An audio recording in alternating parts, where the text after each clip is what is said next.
Thank you, Brett, for doing a great job with the title card for this week's show, which is The Public's Misplaced Trust in Mainstream Institutions.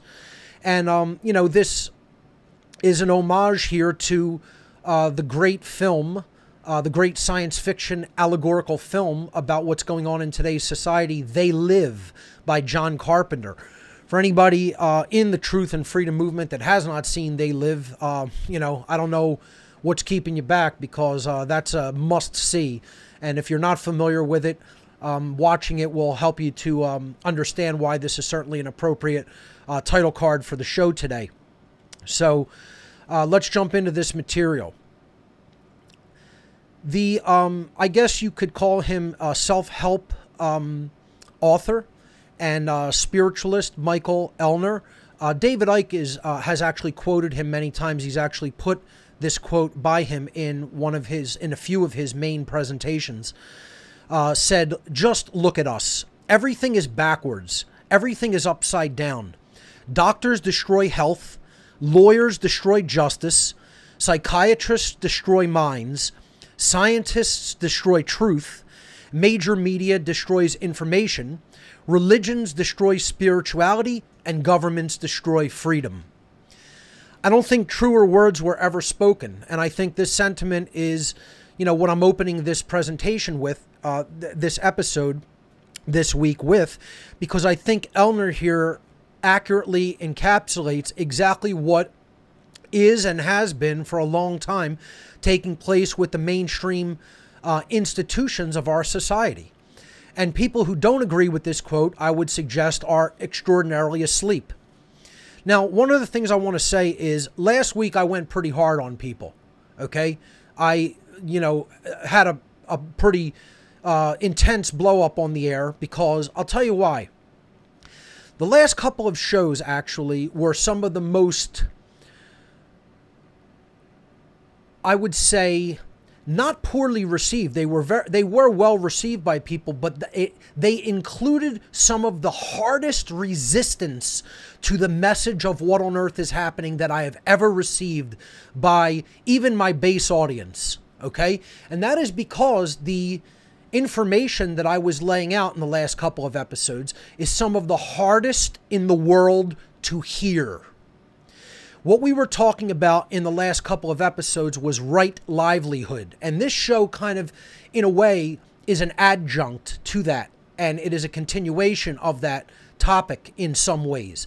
It's slightly different, but in many ways it is so closely related, because it is about what the perceived purposes of the mainstream institutions are versus what they do in real life to human beings. Okay? And that's the clear thing that we have to have the discernment and the faculties of mind to distinguish between. One is an intended purpose, and then there's the thing that they are really doing in the real world, which is harmful. Okay? And when I was talking about being involved as a person who takes their paycheck, who makes their living for their daily expenses of life through working for some of these institutions, I got a lot of blowback from people who wanted to say, "No, Mark, this is going too far, okay? You're attacking people's livelihood and their ability to put food on their table." Yes, that's exactly what I was doing, because there is no excuse for doing harm to other people when we know what the right thing to do is and we know what the wrong thing to do is. And why I was being so harsh and judgmental on people and getting so angry about it, righteously angry about it, is there is no excuse to be made for why one should continue to do things that are harmful just to receive a paycheck. And see, this is the problem with the world, folks. This is the problem. This is the unspoken problem that no one wants to just directly confront right to someone's face. Look them in the face and say, you are an immoral person because you continue to receive a paycheck by participating in a job that is part of an institution that is causing harm to other people. And it doesn't matter whether you're feeding your family with that paycheck. See, this is what I'll say to people, because I am not taking part in it. I have removed myself from those institutions. I am doing independent work, and I am making the living that I make morally. So those in glass houses shouldn't throw stones. Well, I'm not living in the glass house. See, so I can speak on it. And I can be harsh and judgmental about it. And yes, we should be judgmental to those who are causing harm. It isn't about just taking their nonsense and bullshit and saying that it's okay. It's not okay. It never has been okay, and it never will be. And that's the problem with people. They're too soft. And people have too thin of a skin and get too easily offended when you tell them, you know what you're doing is wrong. You should stop doing it. It doesn't matter if you are poor as a result. If you must be poor for a time, you should quit your job and stop participating in the institution that is causing harm. Maybe you'll have to struggle for a while. And that's the harsh truth of the matter. There's no dance around. There's no winding path that you could do this end run around the issue.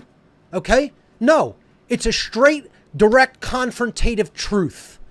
That if what you are doing is causing harm to other people and therefore is not a right, then you should desist in that activity. Even if it harms your ability to put food on your own table or the table of your family in the short term. There's always other things that you could be doing. There's always other jobs. There's always other positions that you could take. And you don't need to continue to do that. Just because you don't see any way out of it or you define yourself by that thing is not anybody's concern. Least of all mine. Okay? That has no bearing on whether the thing that you're doing is moral or not. Okay? So no, it isn't going too far. It isn't being too harsh or judgmental. It's actually just speaking uncomfortable truth to people that don't want to fucking hear it. That's all it really comes down to. Okay? So the same thing is going to apply today. And some people will say, well, this is common knowledge by the people who are aware and awake. And I'm going to address that. Because part of this show today is not just reiterating something or, going over material that maybe the choir already knows. Okay? It's not just speaking to the choir, because the last part of this, the middle part of this whole presentation is going to be about the psychological factors and reasons that people behave this way in the first place. And the last part of it is going to be about how the people who are in the truth movement think that the whole world's waking up because some people happen to be on the same page with them and understand what they understand. And they don't understand that that isn't what's happening. Okay? They're seeing the world through rose-colored glasses, as I've said. They are seeing it from a skewed, individuated perspective. And they don't understand just how much ignorance and darkness there is all around us. And I don't say that to try to discourage people. Okay? But if you think that everybody agrees with this quote that is this first presentation slide, okay? Cut back over to the slide full screen, please. Okay? If you actually believe that the vast majority of people in the world actually agree with this gentleman making this quote, you're absolutely out of your mind. Because the vast majority of the people of this planet absolutely believe that the very institutions that he just mentioned in this quote are their God. Are their actual complete God and Savior. And would do anything to protect them and speak about them with the utmost respect and reverence. Okay? And I see it every day. I see it every single day. Any place I go in public, nobody is attacking any of these institutions. They believe that the healthcare system is wonderful. They believe the media is trying to tell them the truth. They believe government cares about them and is necessary, and on down the line of brainwashed imbecilism. Okay? And I mean, they're out there in hordes and droves. My own family is the perfect example. I just had a conversation with a family member. I said, I don't even go around the family that much. Okay, just as already an aside, an anecdote, okay? I don't go around the family that much anymore.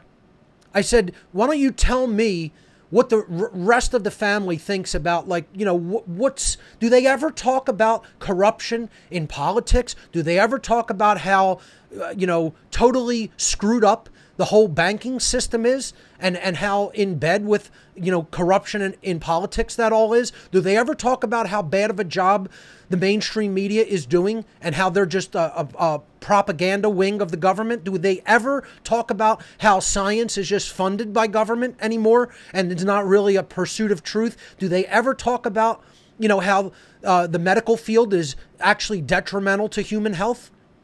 And the family member I was talking to goes, no, not one single member of the family ever touches on any of those subjects or topics and never talks about any of those institutions with condemnation, with criticism, let alone condemnation. And I would suggest that this is probably the general zeitgeist everywhere. Not just in my family, not just on the street, in the city that I live in this communist crap hole that I live in called Philadelphia, but I'd suggest that it's probably across the entire planet, over the entire world. That is the sentiment.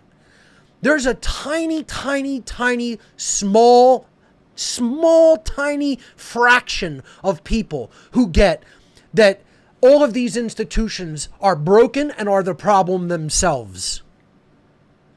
Most people think it's just a tiny few bad people that are the problem. No, it isn't. It's almost everybody that's the problem. I think I was guilty of planting that seed in people's minds. In my earlier presentations, I talked about the sorcerers of the world being the crux of the problem. And that's not the case. While they're a huge problem, they're the causal factor of the problem. What we're going to be talking about here today is the causal factor of the problem, and that's people's trust in the institutional bodies of our society, which do absolutely nothing to make any aspect of life better for the human species. Zero. And not only don't we need them, we're infinitely worse with them in place. So let's jump forward here and start looking into what I'm actually talking about. What I would consider the 7 deadly mainstream institutions. We could liken these to the 7 deadly sins. Okay? These are the 7 Hydra heads, okay, of evil in our society today. The big daddy of all of them, religion. And ultimately, every single one of these things is a form of religion. Okay? Again, I'm using religion in the wider sense. I've said last week that I think I need to go back and revisit the term religion maybe over and over again. Maybe harp on it until people are so tired of hearing me harp on it that they finally start spreading the real definition of what religion is in an overarching sense. Not just some person's limited cultural definition of some stupid religion that they happen to believe in or are considering. I'm talking about religion in the big sense of the term. Meaning it holds you back from truth. It's a belief system. It's an institutionalized belief system that holds you back from the truth regarding reality. Regarding the reality that is taking place around you and within you. In your own psyche. That's what all religion is. It doesn't have to be a formalized religion with doctrine and ritual. Banking is a religion. Okay? The medical system as we know it today is a religion. Science as we know it today is a religion. The media is a religion. The educational system is a religion. Okay? Government is a religion. Money is a religion. This is what people don't understand. They say the word religion and they're totally brainwashed as to the actual definition. They think it means only the limited definition that they've been hammered into their soft, soggy brain that the word means. And they can't perceive something from a more multidimensional angle to encompass a wider understanding of what the word religion actually means. And that's why I say, when I'm talking about religion, here I'm talking about the cultural religions in general. Well, when I use the word religion in a wider sense, I am talking about indoctrinated belief systems. Institutional belief systems that hold us back from an accurate understanding of the world and prevent our forward progress in consciousness. That's what the word religion in and of itself means. So religion is the one and only problem that humanity faces, because all of the problems that humanity faces are a subset of the one overarching problem, and that's wrong thinking. And that is exactly what religion fosters and foments. Wrong thinking, incorrect thinking, non-critical thinking, belief-based thinking, emotion-based thinking, instead of logic from facts that have been gathered and dealing with reality head on and dealing with what's going on in ourselves head on. Now, we don't want any part in that. We want belief, and we want to be told the world is just hunky-dory and there's no problem with the mainstream institutions. So these 7 deadly institutions, the 7 heads of the Hydra, okay, that we're up against in humanity: religion, government, media, education, banking and finance, healthcare and medicine, and science. Okay, and you can name other ones that are huge parts of the problem, but I would endeavor to say these are the biggest problem causers in the entire human world. And the fact that people still reverently believe that these things are doing what they claim that they are doing, and that we need them, and that if we didn't have them, human beings would be worse off instead of better. The fact that most people still believe that is the nature of the problem here on Earth. And, I don't hear other people talking about this. Again, when I turn on alternative news media, I don't hear anybody really delving deep into the issues that are going on. They're talking about nonsense most of the time. They're talking about political nonsense. Looking at all the minutia, studying the veins on the leaf of the tree instead of pulling back and seeing the forest for what it is. That's what they're doing. They have tunnel vision and minutia vision. They don't look at big picture trends. They don't look at big picture thought processes that are actually steering humanity in a certain direction. And that's the problem. The inability to pull back and actually see the large picture. And that's why I'm reviewing this topic.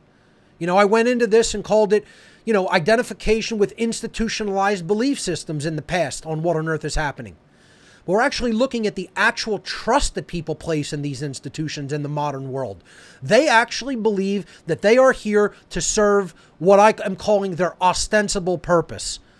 So let's look at this dynamic, okay? We want to look at what is the difference between an ostensible purpose and the actual true purpose of what these institutions are doing. So the word ostensible is not a colloquial word. It's not a word that we use in everyday conversation or speech. You don't hear the word ostensible a lot. So some people might not even know what the definition of the word ostensible means. So I want to give everybody a very clear working definition of the word ostensible as I'm using it here throughout this slide presentation. Okay? The word ostensible means represented or appearing as such, not actually being what appearance indicates, suggesting an appearance to unaided senses, not borne out by rigorous examination or greater knowledge, based on deceptive resemblance or faulty observation, or influenced by emotions that present a clear view, illusory. I mean, I think that is probably the best definition of ostensible, the best working definition of ostensible that I could possibly lay down. Okay? Represented or appearing as such, meaning it's not actually that thing, it's just appearing to be it. Not actually being what appearance indicates, suggesting an appearance to, here's the key, unaided senses not borne out by rigorous examination or greater knowledge. It means the people who accept the ostensible representation of that thing have not done their homework. They have not actually rigorously examined the thing to determine what it's really doing or what it really is. They're just looking at it cursorily and saying, oh yeah, I believe that that's its real purpose for existing. They're not really delving down below the surface and looking at what's really going on. So they're not doing rigorous investigation, and they don't have greater knowledge to understand what that thing is. Based on deceptive resemblance, meaning it's very much trying to appear as the real thing, but it's not that thing. Okay? Or faulty observation. Here's the key. The people who are looking at these institutions do not have the observational capabilities or discernment to accurately observe what they are doing and what they truly mean, what they truly represent. So they have faulty observation that they're looking at these institutions with, influenced by emotions that prevent a clear view, illusory. There you have it. That's exactly what I was talking about. We can't come to the truth of something by just emotionally reacting to it. Okay? You could have emotional reaction. That's perfectly valid. Okay? But you're not going to come to the truth about something through that. At best, what that will do is drive your actions and your behavior to do something about it when you have an emotional adverse reaction regarding how wrong that thing is, or how wrong the setup of that institution is and the harm that it's doing in our society to the people of our society. You could have all the adverse emotional reactions you want once you understand the actual nature of that institution. And then maybe that, true righteous indignation, that emotion of true righteous indignation, righteous anger, is going to drive you to actually do something about it to create real world change. That's the whole purpose of the emotion of anger, as I'll be talking about at Anarchadelphia. Okay? So that is what the word ostensible actually means. What we are going to do here today is look at the mainstream institutions, and we are going to compare and contrast their ostensible purposes, the purposes that they state that they are there to do, and try to portray to the public that they the role that they are actually fulfilling in society, versus the true purpose of these institutions and what they are really doing through their actions to the people of our society. Okay? All right, so one of the things that I want to say is this is what our society really is like. This is what the average every man and every woman, okay, the average Joe Schmo and Mary Schmo, okay, really look like going through their daily lives. Okay? They are wandering through life blindfolded. Faulty observation, faulty perceptions, never really knowing what right and wrong are, never really knowing what is good for them and what is truly bad for them. Okay? Because of the brainwashing that is done culturally through all the institutions I'm talking about here today. So there is no ability to discern truth on the part of the average member of the population. And a bigger part of the problem actually is that the people who are awake and aware and understand the material I'm going to present here today actually erroneously believe, because they want to believe that the world is better than it is, because they want hope. They're addicted to the drug called hope. Okay? They want to believe that the average Joe and Mary Schmo actually know what's going on and are aware, just like they're somewhat aware of the nature of the situation that we are in. Okay? The awake person I'm talking about. They're somewhat aware at least. Okay? Maybe not completely, because they might not know the occult aspects of things, but they're at least aware of the 3D, institutional degradation and corruption aspect of our society. But they portray, they push that off onto other people. It's transference. A process of psychological transference is taking place, whereby the semi or possibly very awake person attributes to the rest of society that is walking around completely brainwashed and blindfolded, as we see in this slide, okay? They attribute their sense of discernment and understanding to that average member of the population. And that's a huge problem. Okay, and I'm going to be talking about that toward the end of the slide presentation here today. So don't try to ascribe your own powers of discernment and judgment to the average member of the population.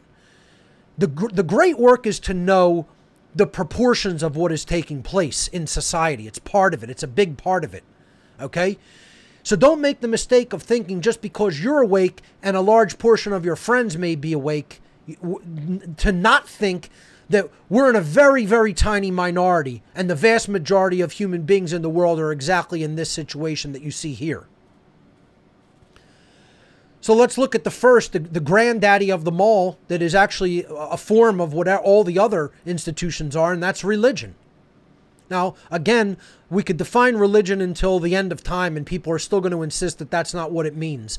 Religion does come from the Latin verb religare, and that verb does mean to bind, to hold back by tying, or to thwart from forward progress.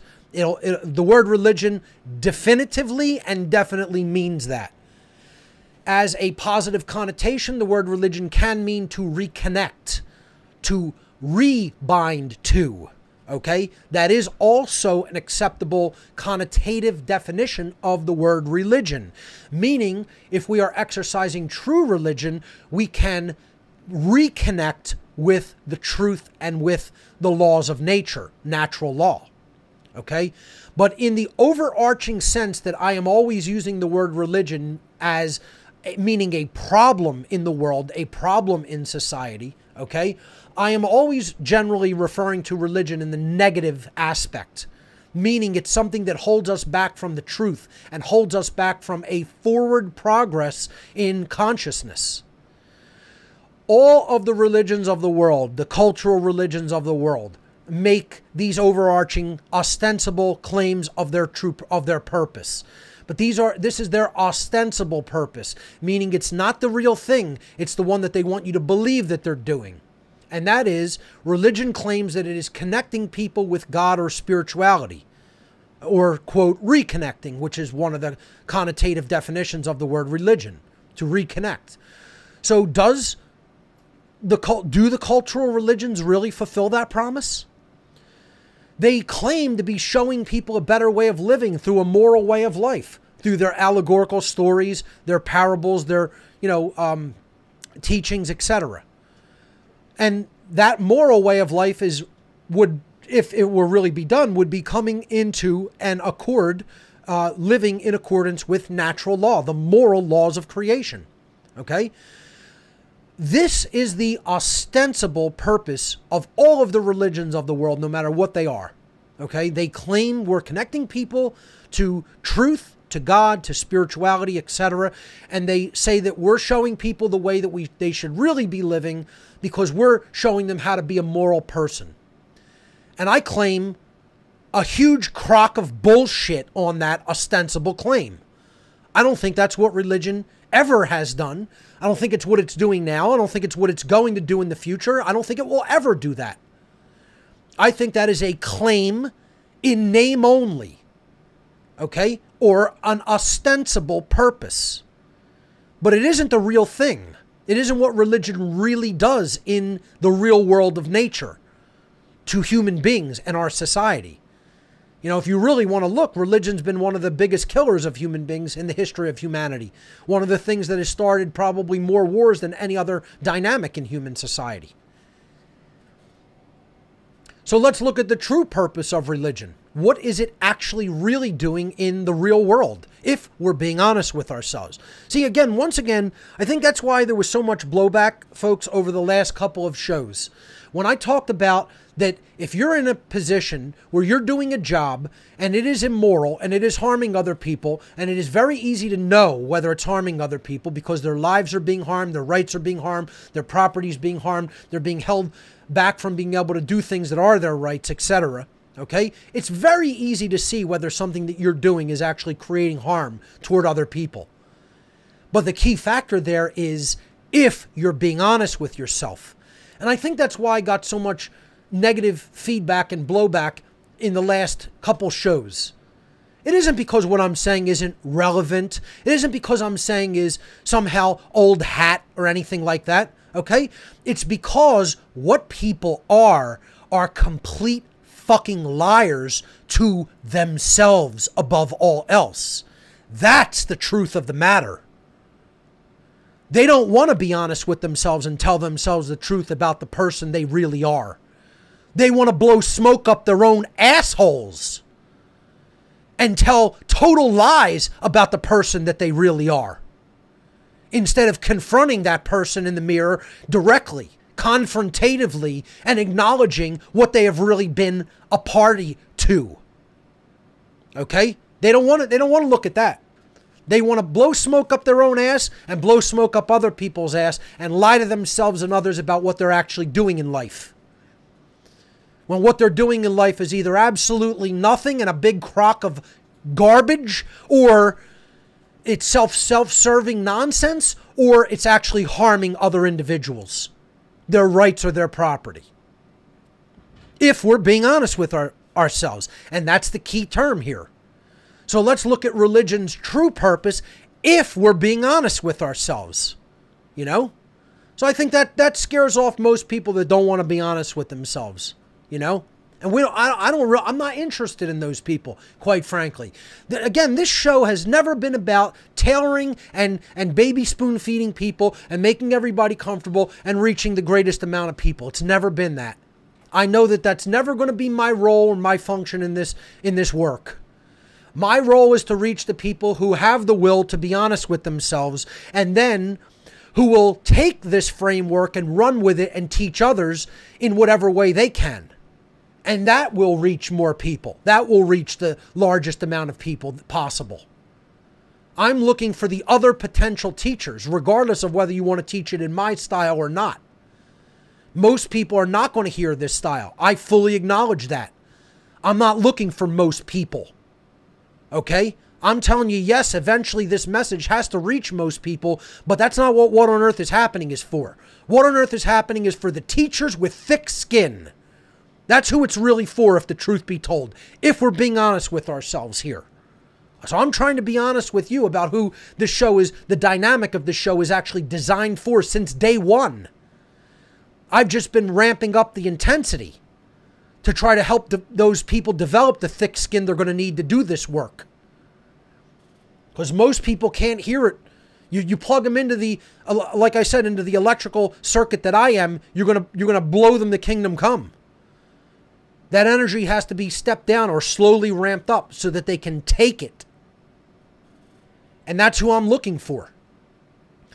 So the true purpose of religion, if we're being honest with ourselves, is to misdirect the spiritual lives of people in order to make them more easily controllable. That's the whole purpose of religion. The whole purpose of religion is to get people hooked on dogma, promises of an afterlife, promises of a savior. Okay? Not to really teach people what real, true morality is. The true purpose is to hide or occult the true moral laws of creation, to hide or occult natural law. Religion is there so that you never really, truly look into what the natural law is of morality in life, in creation, in nature. These institutions are actually different legs of the spider that is the world of the occult, that is the whole network of dark occultism worldwide, that are really the controllers of the world. Religion is just one of their main outlets for the way that they actually perform their mind control upon people. And the true purpose is to get you running in circles of dogma and misunderstanding regarding what true morality is, instead of actually hitting the bullseye and really understanding what natural law is and how it functions in our lives. The true purpose of religion is also to make people more accepting and docile so that they accept government rulership. It's to work upon the right brain, to put people in a state of right brain imbalance, which is belief-based, which is unworthiness-based, meaning, oh, we're such bad people, we're unworthy, only God can save us. Instead of thinking we have to become worthy through taking in knowledge of truth and save ourselves. Oh, no, we have to wait for external forces and external saviors to come and rescue us from our own bullshit ignorance. Yeah, that's how it works, folks. Don't you know? And if we're being honest with ourselves, exactly what I have on this slide here today, folks, is exactly what religion does. Misdirects the spiritual lives of the people of the earth to make them more controllable. It occults true moral law called natural law, and it makes people more accepting and docile through keeping them in the imbalance of the right brain. So, take it for what it's worth, accept it or don't. That's not the ostensible purpose of religion. That's the true reason that the religious institutions are operating on the face of the earth. And everybody will go, oh yeah, it's all the other religions. just not mine. Mine is completely untouched by that corruption. But all the other ones, yeah, they're bad, they're broken, they're corrupt. Just not mine. Mine made it through all the way to the modern world from the ancient world where these things, these systems of mind control, dogmatic systems of mind control were invented, okay, to enslave humanity. And all the way up to the modern world, every other one got corrupted. Mine just made it through that gauntlet untouched, unscathed. Yeah. Keep lying to yourself, dunce. You know? I mean, this is how stupid people sound. And let me tell you something, folks. People think, oh, the influence of religion isn't as strong as it used to be. You're out of your damn mind if you think so. Religion is as strong, if not stronger, than it ever has been in our society. And it's weaving its spider web into our lives in new and unforeseen ways. You know? Yeah, the dark aspects of the church have infiltrated the whole socialist movement and leftist movement in the United States, and they're raising up total communist Jesus camps. There's tons of them right here in Philadelphia, combining fake-ass Christianity with socialism and communism. You don't think so? You got to just look around and really see what's going on and put your finger on the pulse of it and open your eyes and look around as to what's really taking place and be honest with yourself about it, because most people don't even know this. But let me tell you something. It's going on in just about all the major populated cities of the United States. And religion's on the upswing, not the down. Let's go back. Here we go. Moving forward. Government. My favorite. Everybody's favorite who listens to What on Earth is Happening, right? Once again, not on the wane, completely on the rise. Trusted more than it ever has been in the history of the world. And I'm telling you, everybody defines their whole identity through what kind of politics they believe in. This is our entire society's identity. And the freedom movement wants to say, oh, people are waking up. They're really, not trusting government and just opening their eyes and seeing how corrupt it is. What planet do you live on? What planet do you live on? The vast majority of people still watching the news, as we're going to talk about, still believe the mainstream media, still believe the government's there to protect them and care for them. So people naively misplace their trust in this institution because they identify with and believe in its ostensible purpose. And the ostensible purpose of government is to maintain critical infrastructure, protect people's lives, rights, and property, punish wrongdoers, preserve justice in our society, and defend freedom from potential enemies, whether they be foreign or domestic enemies to freedom. This is what government tells you it's doing. You know? We're going to build and maintain the critical infrastructure of the country, you know? The road system, the transportation system, the communication system, the electrical system, etc. Water, gas, etc. All the necessities of life, right? We're going to protect people's lives, rights, and property. We're not going to take those things. We're not going to subject them and enslave them. We're going to protect your rights. Punish the wrongdoers. Somebody's got to do it, right? All people out, it would turn into a society of cannibals and murderers if not for government, right? Somebody's got to, bring those wrongdoers to justice and defend our freedom from enemies lurking around every corner. I mean, what kind of a smacked ass does someone have to be to actually believe this nonsense? But yet, that's 98% of probably our entire society. I'm going to say minimum number. 95% of society believes that is the ostensible purpose of government. And they're smacked ass clowns. Period. I mean, there's no polite or nice way to say it. They're brainwashed children who never grew up emotionally, mentally, or spiritually. Never grew up.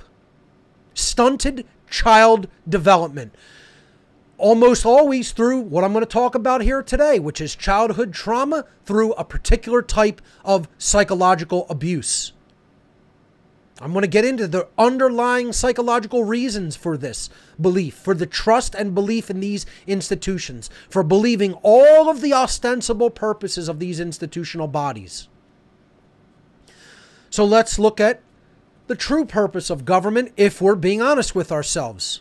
Once again, you could lie to yourselves all day if you want, but if we're going to get down to the meat and potatoes of this, if we're going to get down to the nitty gritty, and we're going to really tell ourselves the truth, this is what government is here on the earth to actually do.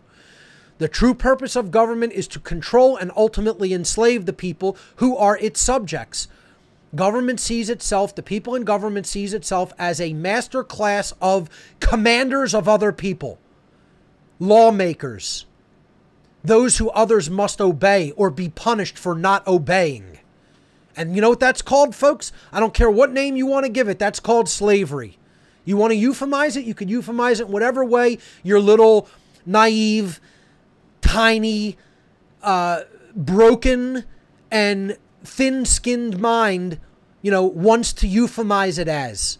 But if you're a big boy and a big girl, you're going to call government for what it is and stop euphemizing it and saying that it's some other thing. You're going to say exactly what it is, and that's slavery. That's what government is.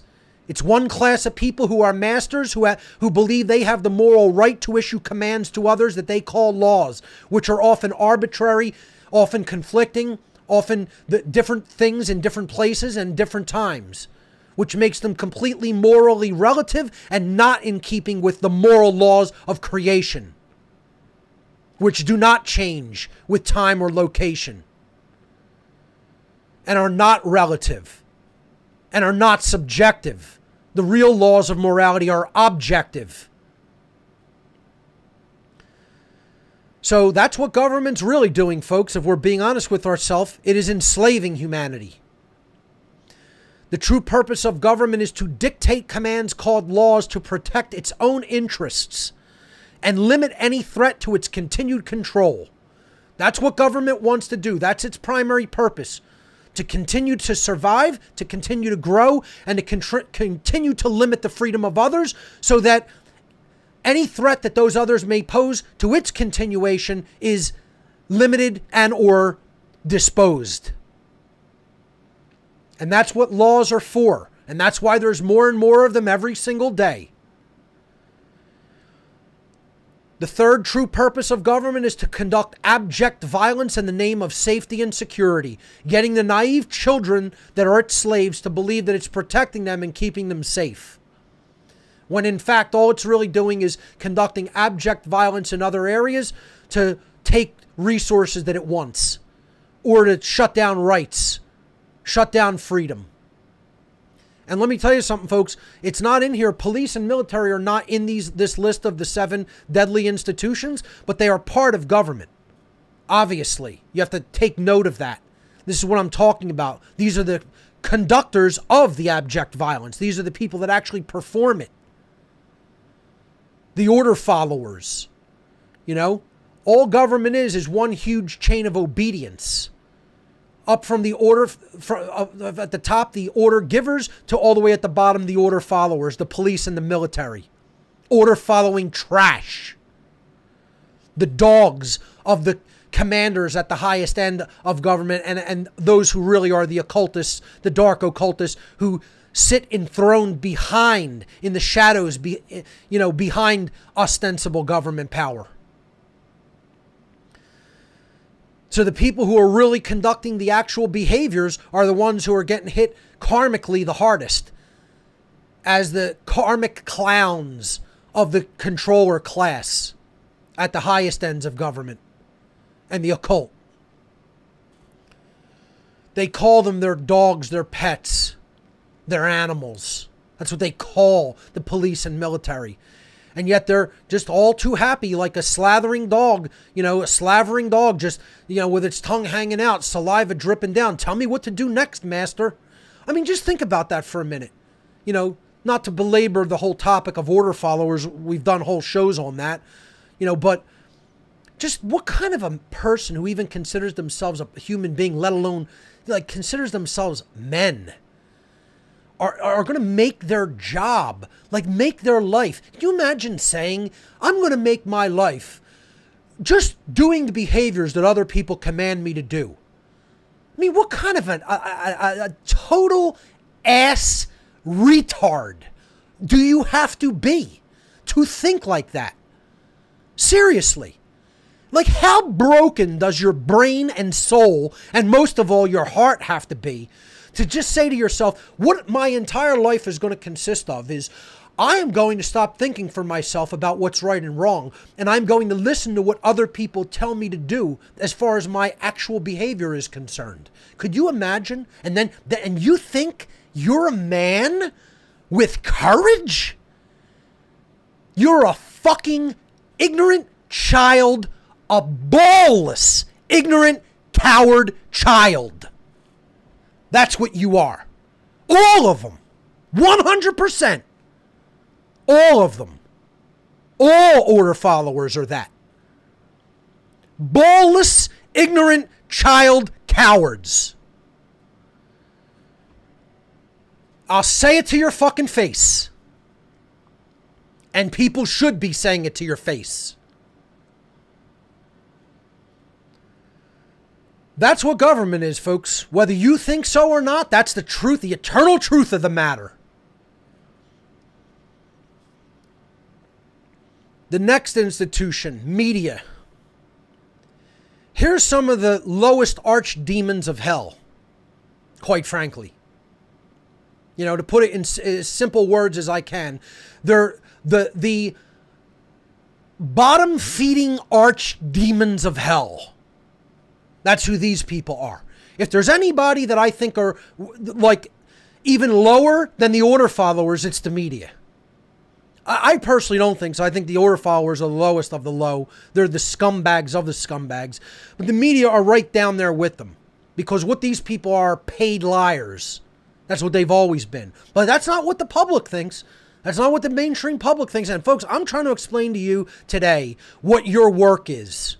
The people who are listening to me, really trying to get it, trying to understand what I'm trying to get accomplished, what I want actually done in society, what I would like to see happen in society, is for people to understand the difference between the ostensible purpose of these institutions and the true purpose. But guess what, folks? That is not happening. If you believe that that is occurring and happening, you yourself are a naive child, a naive, ignorant child. All you have to do is do some social experiments. See, most people just don't even have the courage or the balls to do that. Do some social experiments in your own town or city. Go into your own local pub or venue, a music venue, wherever, a restaurant, okay? And ask people, do you think the mainstream media does a fair job in trying to accurately report what's taking place? Do you think that that's their intended purpose? Like, do you think that that's what the people who actually, you know, dress in their suit and tie or their, business type outfit and go into work every day as part of the mainstream media, is their goal in their mind to say, I want to try to accurately report what's happening in the world and accurately report truth so that other people can make informed decision making? Just do that experiment and see the results that you get, the answers that you get. And I'm telling you, if you're not shocked and horrified, like, I don't know what to tell you. You're not paying attention. You're not paying attention to the zeitgeist. The zeitgeist, the general mindset and worldview of the people all around us. You think because you've seen through the facade that other people have, and it's not the case. And it isn't that you could say, oh, numbers are growing slowly. No, it doesn't. It's not that numbers are growing slowly. Percentages are staying the same as the population grows. That's why some more people are aware of this, because the population is growing. But if you actually looked at percentages, they're not really changing. This is why the great work is not succeeding. The potential teachers are not coming forward in courage and speaking the truth to the average member of the public. Like I said, I asked a family member, does anybody ever complain about the mainstream media? No, they watch it. I go into family members' homes. They're watching the 6 o'clock news around dinner time. perking their ear up when they hear something that they think interests them, and nod in their head, believing that that's what's going on. You believe that? But I'm telling you, it's everywhere.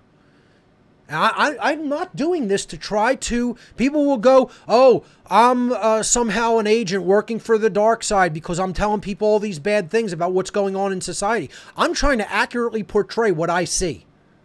And it doesn't matter where I go. I go to any town, city in the United States. I've traveled just about every single state in the entire United States, and I've traveled to many foreign countries. I mean, not like a better portion of the world, but I've traveled to enough places that I've seen other cultures. And it's no better than it is here. Anywhere. Anywhere. Not a bit. As a matter of fact, I think America, percentage-wise, probably has the greatest percentage of an awake population than any other country in the world. And that's sad. That's not saying much, folks. That's a very, very sad dynamic. So the ostensible purpose of the mainstream media is to provide accurate information to people so that people can make informed decisions regarding what type of behavior they're going to choose to take. People want their behavior and their decision making to be based on reality, right? So that's what the media is allegedly here to do, to provide that accurate information about what's taking place in the world so people can make their decision making accurately based on informed decisions based on accurate information. And they're supposed to act in a power checking capacity to corruption in other institutions like government. That's why it's been called the fourth arm of the government, in addition to the executive, legislative, and judicial branches. It's been called the fourth estate, the fourth branch of government. Okay? Has been a nickname given to the media because that's what it's supposed to do. That's what real journalists would be charged to do. We don't have that. That's not what the media is today. You look at operations like Project Mockingbird, Operation Mockingbird, a CIA op. Now, I believe that's one of the reasons that Jim Keith was taken out.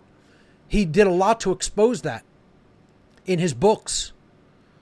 You know, and, you know, talking about how many people in the intelligence agencies are on the payroll of mainstream media, feeding it disinformation and just concocting fake news stories to brainwash the population and to change the worldview of the whole population.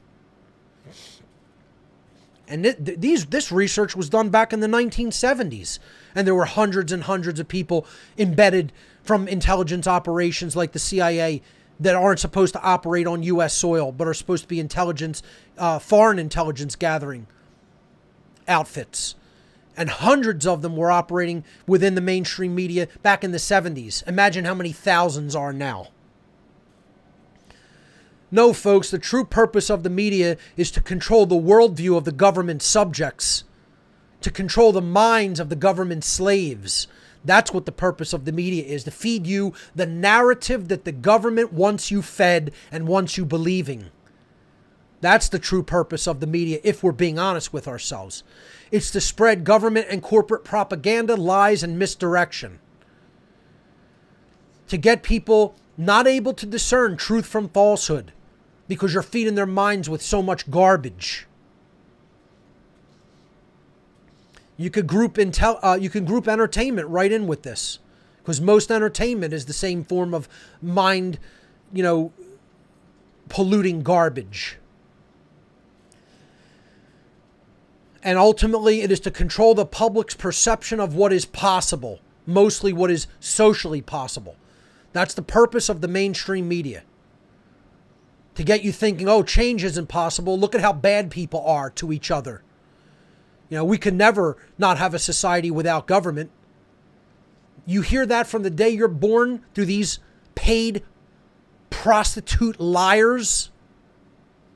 You're going to eventually come to believe it. And that's where most of society is at. Not only do they believe the propaganda that's being shoved down their throat by the media, they actually believe the ostensible purpose of the media is to tell them the truth. And they believe they're doing a good job at it.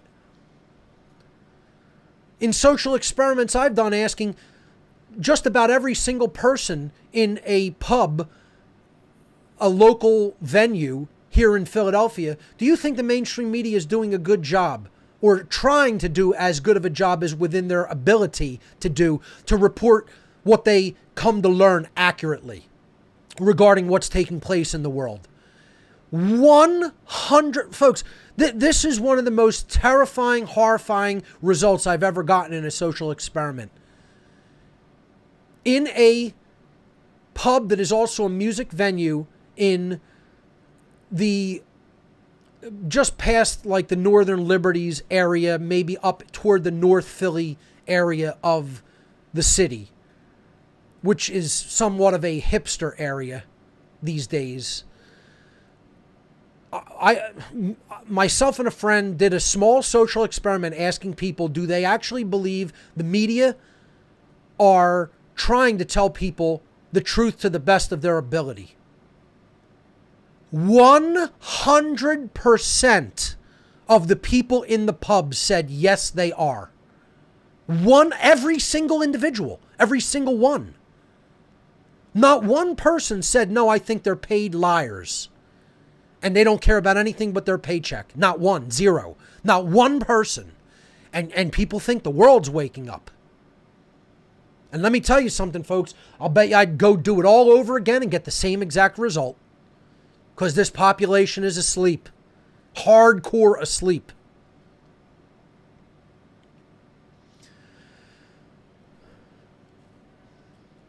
Education. Here's one of the reasons why the public is as dumb as it is.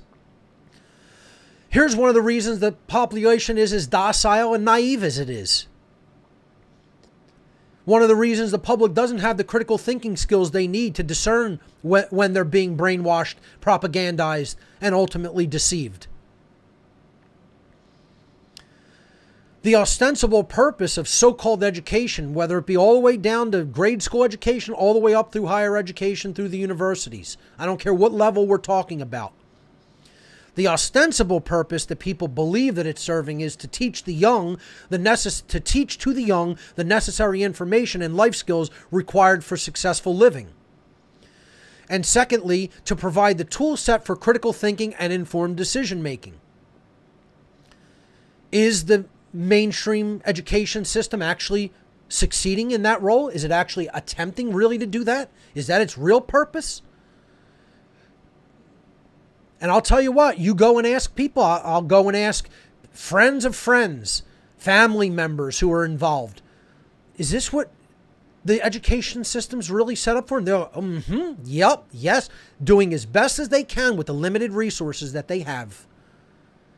You know, and teachers have the best of intentions, and they're not just following a script that is harming children to get a paycheck and to just keep the status quo and to not rock the boat so that they have a paycheck to feed themselves and their family. No, it isn't that. It's that they're really trying to educate people and teach them truth and teach them critical thinking skills and discernment skills. Yeah. And I'll tell you what, assholes in my own family believe that shit. They believe the ostensible purpose of the education system because some of them are involved in it. And they actually believe that bullshit. Because they're lying to themselves. And they don't want to acknowledge that they may be involved in something that is harmful to others. Namely, the developing minds of young children and impressionable youth.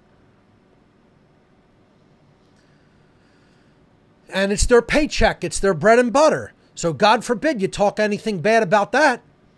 You know, this is my identity. I consider myself a teacher in the public school system or whatever. How dare you attack that? That's attacking me. No, that's just what you do and the institution you're involved in doing it through. That's not who you are. It shouldn't be the view of who you are, but that's the problem is people identify themselves with the job that they do. It's called ego identification, cultural identification, and then we have political identification. You know? Identity politics, job identity. People can't see that there's something beyond that they themselves are something beyond that in consciousness and awareness. No. I am my job. So I'll take offense to a critique of my job or the institution that I work within. Instead of being honest with what you are actually participating in. And what is the actual end result of that in the real world? What's the true purpose of the so-called education system? It is to indoctrinate the young into the worldview of the state so that they are easy to control. Shouldn't say easily, it should say more easily controllable or easier to control. Matter of fact, I'm going to fix it in real time. How about that?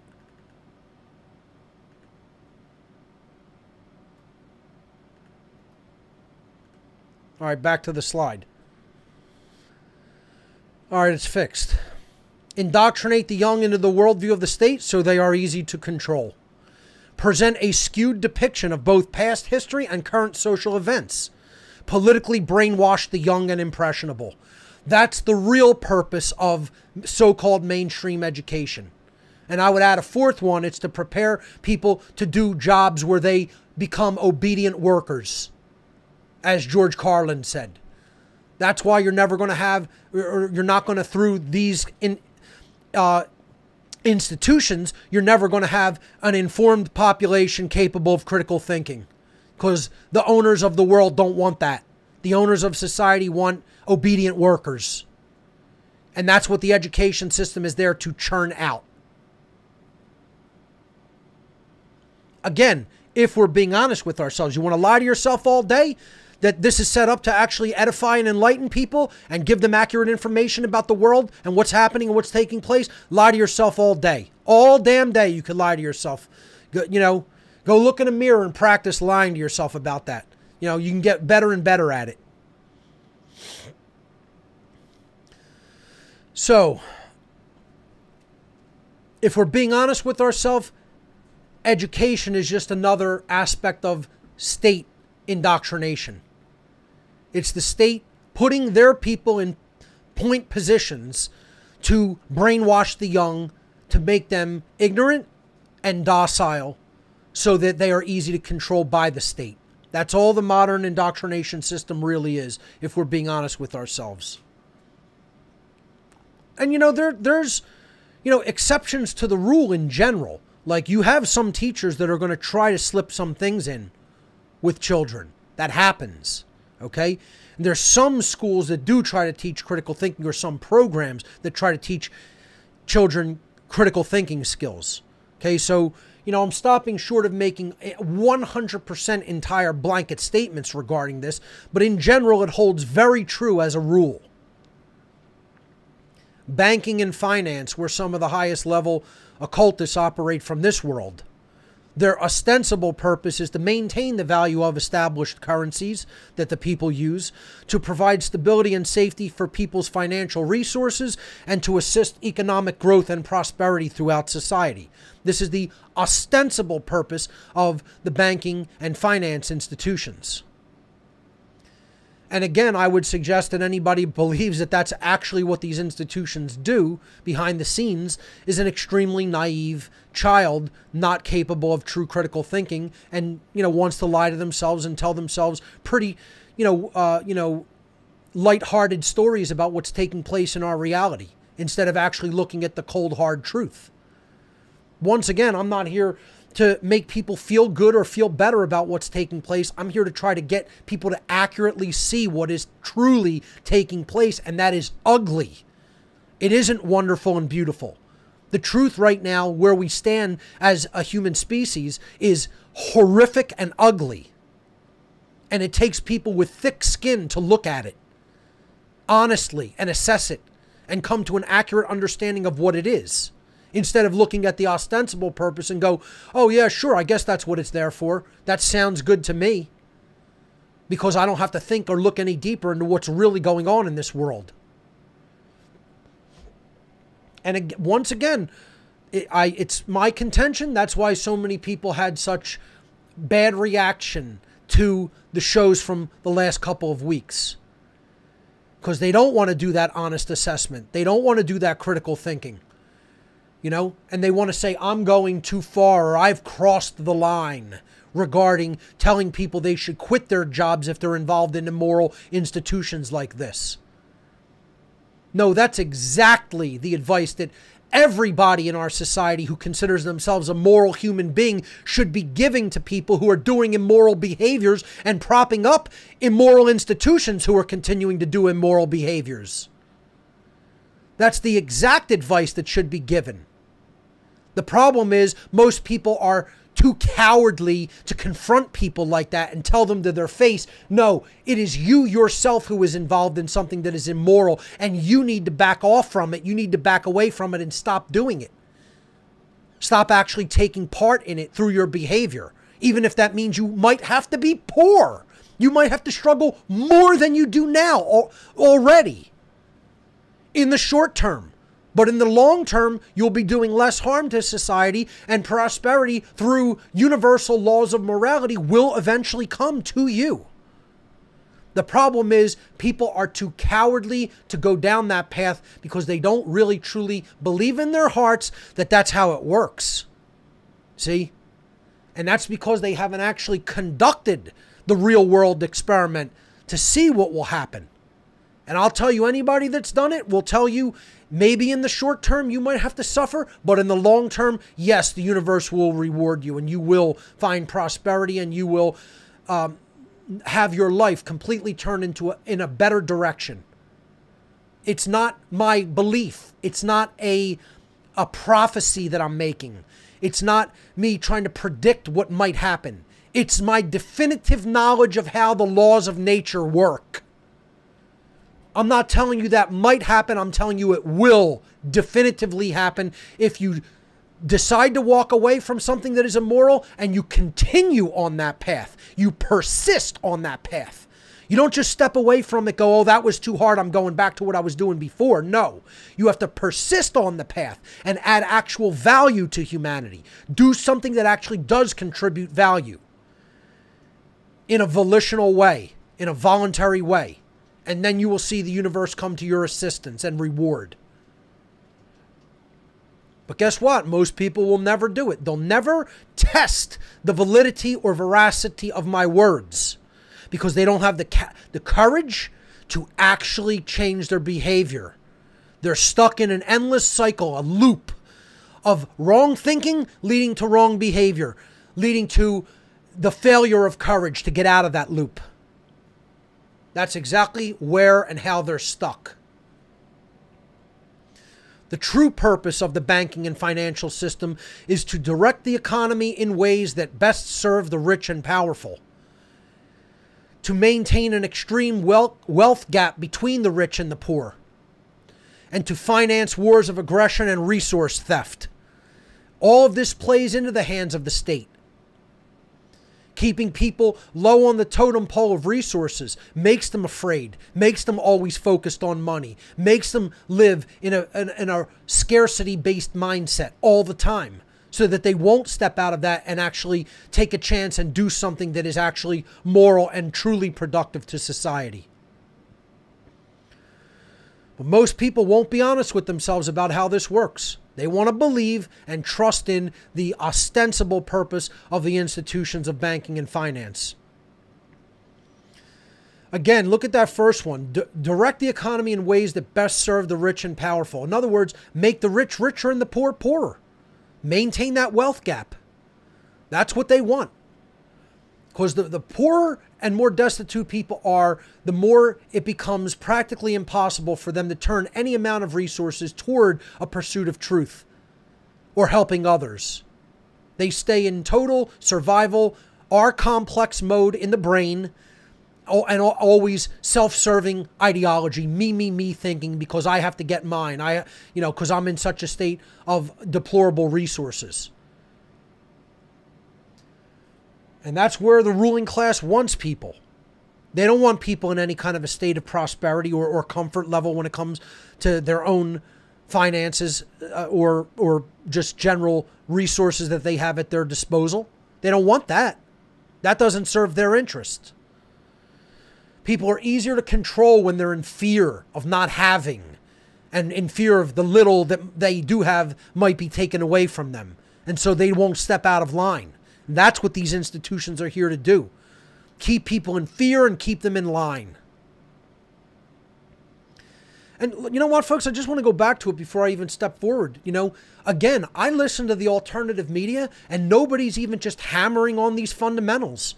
They're out in space, talking about nonsense. I mean, I just hear more and more and more nonsense, talking about the paranormal and ghosts and what the afterlife might be, and the flat earth nonsense, and, the secret space program, this and that. And just can't we get down to brass tacks and really look at what's really taking place that is truly affecting the lives of other people in the very real 3D world first?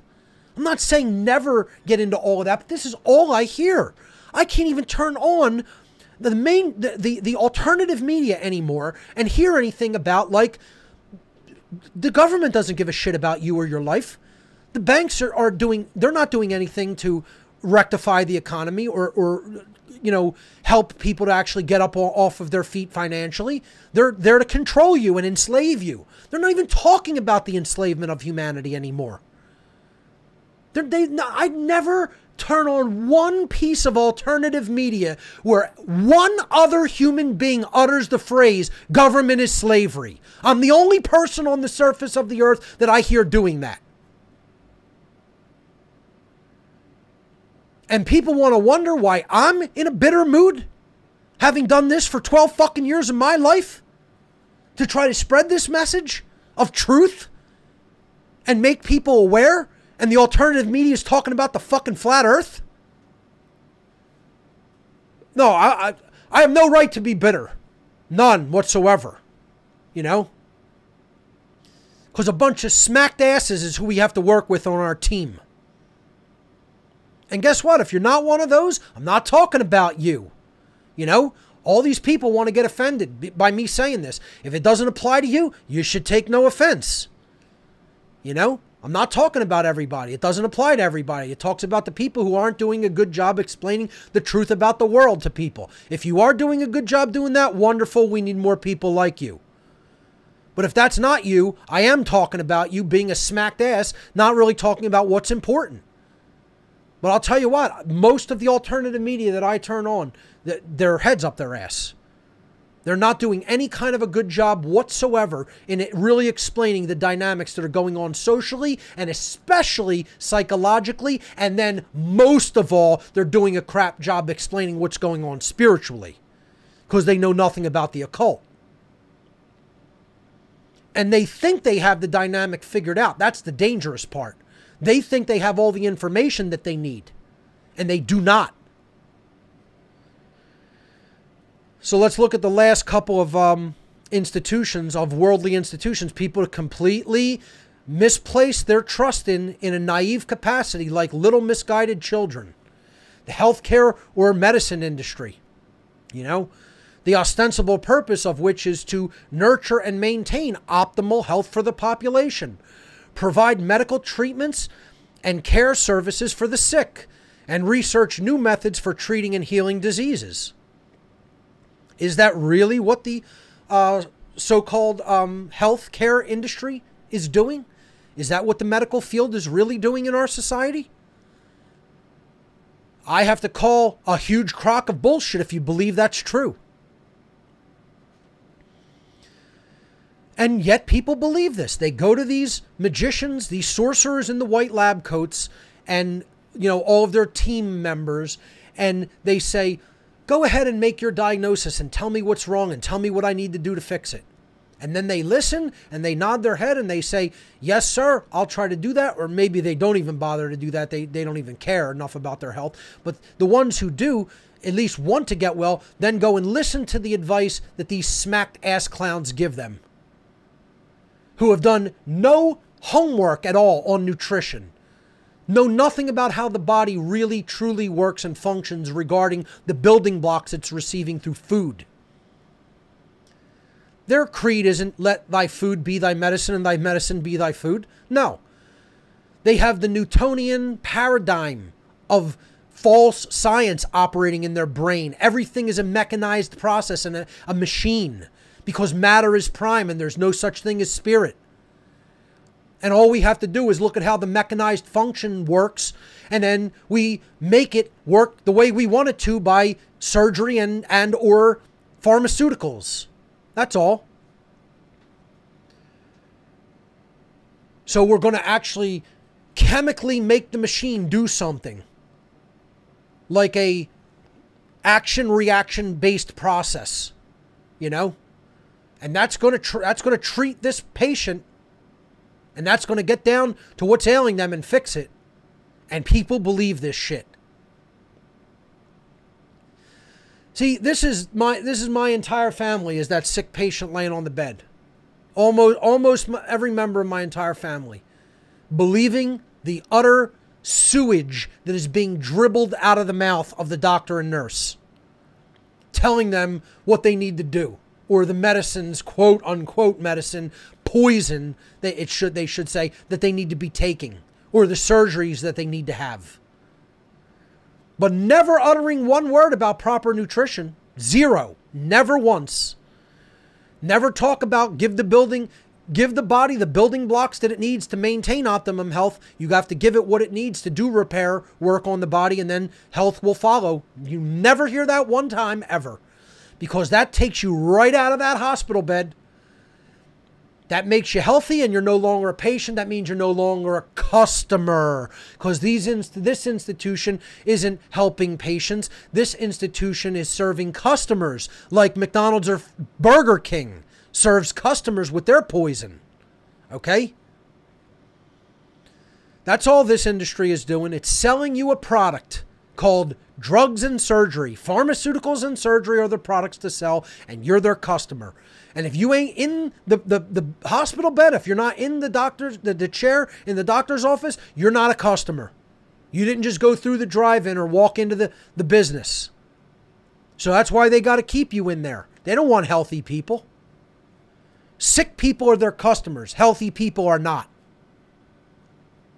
What do you think people looking for the profit motive that these doctors and all the people in the healthcare industry are looking for? You think they're looking for healthy people or sick people? Who's going to make them more profit?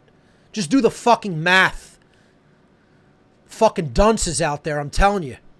I mean, they don't even think about it from that perspective, because they're naive, little, trusting children who can't put themselves into the mind of a psychopath. And that's why, you know, I have to really develop having the psychopath presentation, folks. You know, I've been talking about it for too long. It's got to be done. Okay? It's one of the next things I want to work on. Maybe that'll be a series here on What on Earth is Happening. Having the psychopath.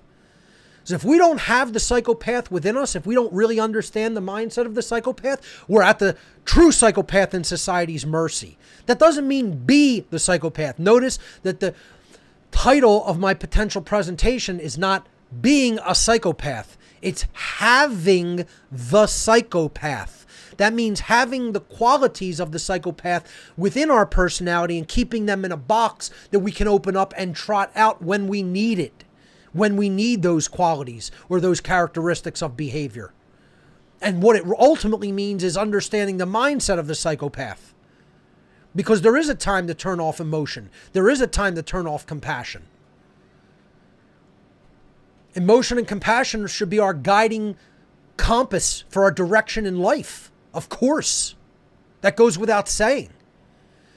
But there are times you can't use them to come to an accurate course of action.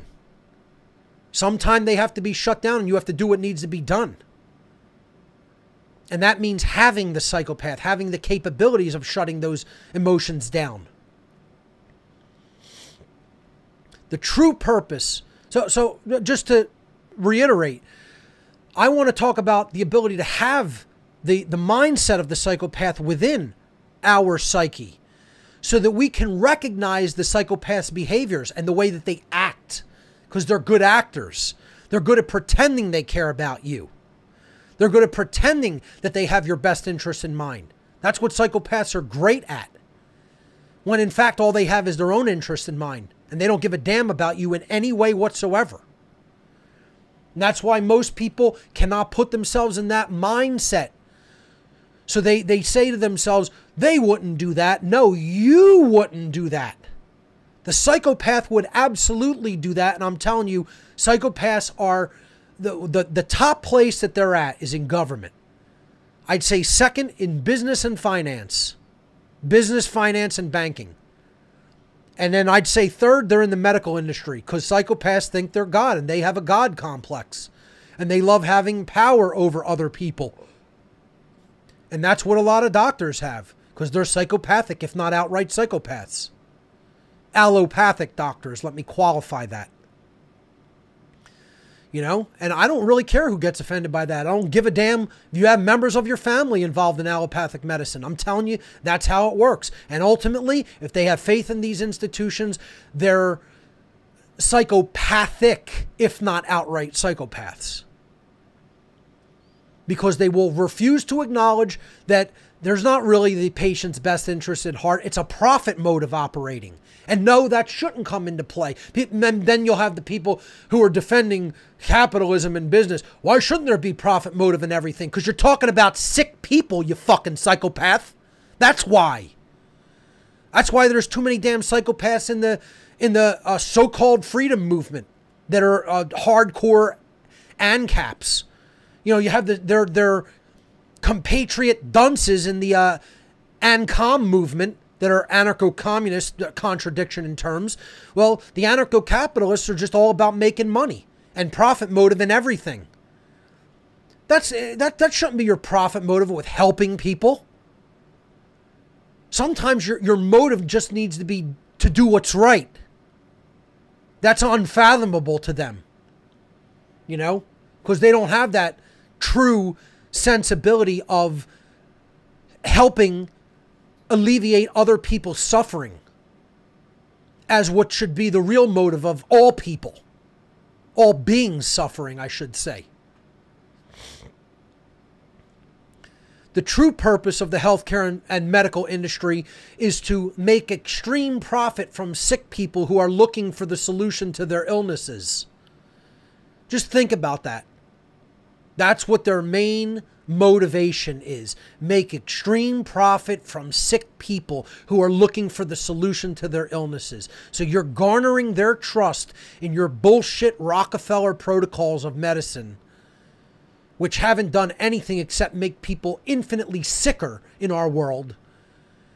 And your main motive, your MO, is to make profit from those sick people because of the misplaced trust they've placed in you and your institution.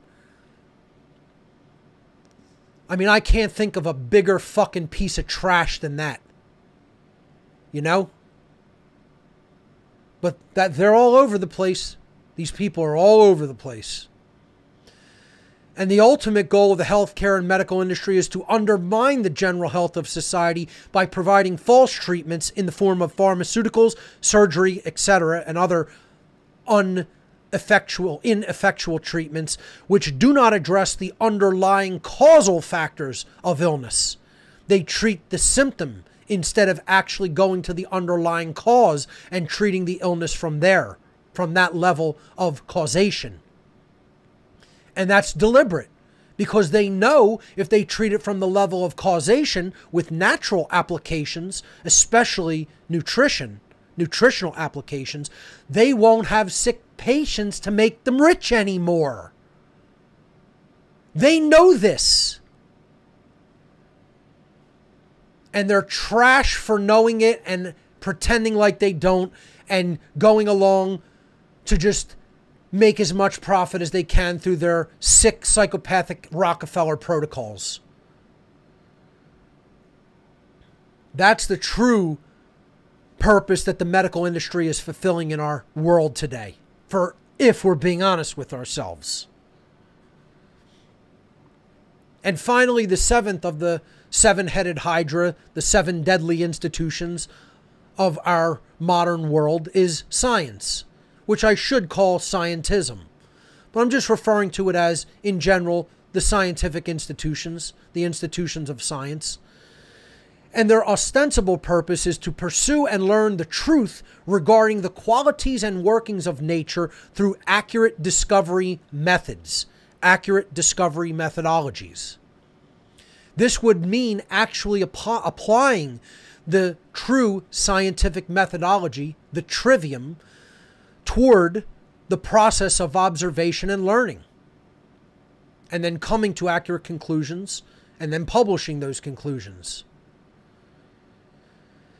That's not what's happening in society. Okay? That's the ostensible purpose. That's what science should be doing. But that isn't what the institutions of modern science are doing. Their ostensible purpose would also be to conduct experiments to prove or disprove theories and hypotheses about the workings of nature and human beings. And then to publish the results of such learning to the public so that the public may be accurately informed regarding the findings of the scientific institutions. We don't have that.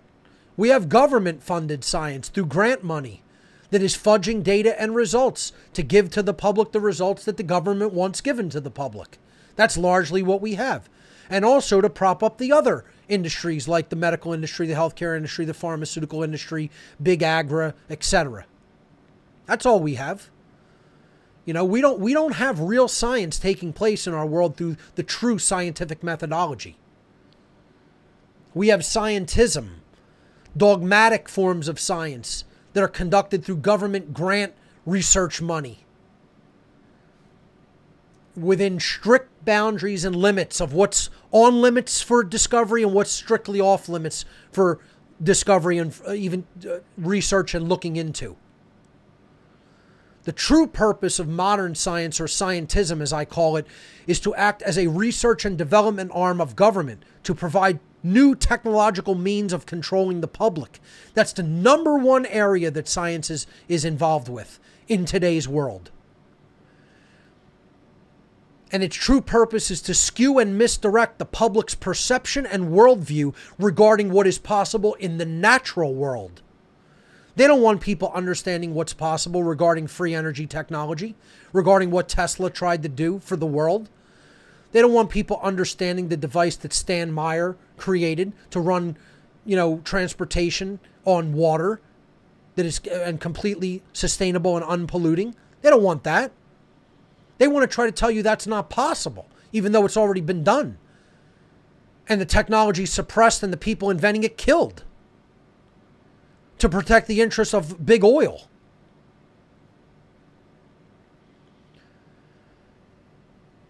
And that's the main thing science in the modern form is there for. Scientism is there to skew and misdirect the worldview of human beings so that we don't understand what is naturally possible, what is possible in nature. Because if people did, they wouldn't stay in the totally confined forms of behavior that they do. They would be striving to create a better paradigm and a better world for all of society, all of human beings. Science doesn't have as its true goal the betterment of humanity. It's also a profit motive. It is to get as much government stolen taxpayer grant money as it can to perpetuate their lifestyle. That's it. It was told to me directly. I worked in the science field. I worked in the medical field at the University of Pennsylvania as a person involved in supporting computers in medical research laboratories at the School of Medicine of the University of Pennsylvania. That's what I did for a while. And I heard conversations there and heads of research, laboratory research departments saying, don't ever dare look for a cure. We don't look for cures here. We try to find treatments through potential pharmaceuticals because that's what will keep the grant money coming in and that's what will keep this department in business. Heard a head of a department say this to a lab researcher. And people want to say science is there to actually discover truth about how nature actually works, about the wheel work of nature, and then publish the results to people to improve society. You are a dumb, naive dunce if you actually believe that's the true purpose of the institutions of science that are operating in the modern world. I don't know. There's no polite way of putting it, folks, is that if people believe and place their trust in these institutions, and I'm telling you that they are, it's widespread, It's not diminishing. It's growing and increasing by the day. The type of trust that people place in it. And you want to know why they place their trust in it? Because these institutions pay their bills. So to say I don't trust them is to say, ultimately, I want my money fucked with. And nobody wants to do that because they're chicken shit cowards. That's the reason. That's the answer. Most people won't step away from their source of income because they're chicken shit cowards. See, nobody else will say that. You'll not hear that on any other alternative media program. You won't hear it. You'll only hear it from Mark Passio on What on Earth is Happening. That's the only place. I'll tell you what, I listen to tons and tons of alternative media, and I'll never hear one of the assholes on giving any of that information that they think is so important ever say that to anybody. You want to know why? They're afraid they're going to lose their support. I don't give a shit if not one person ever donates to me ever again. I stand in the truth. And the universe will come to my assistance even if no one individual as a human being will. So be it. You get offended? Turn this shit off. How about that? You think I crossed the line? I don't give a fuck. I'm speaking hardcore truth that no one else will, boys and girls. And I'll continue to do it till the day I leave this shithole planet that's been turned into a shithole.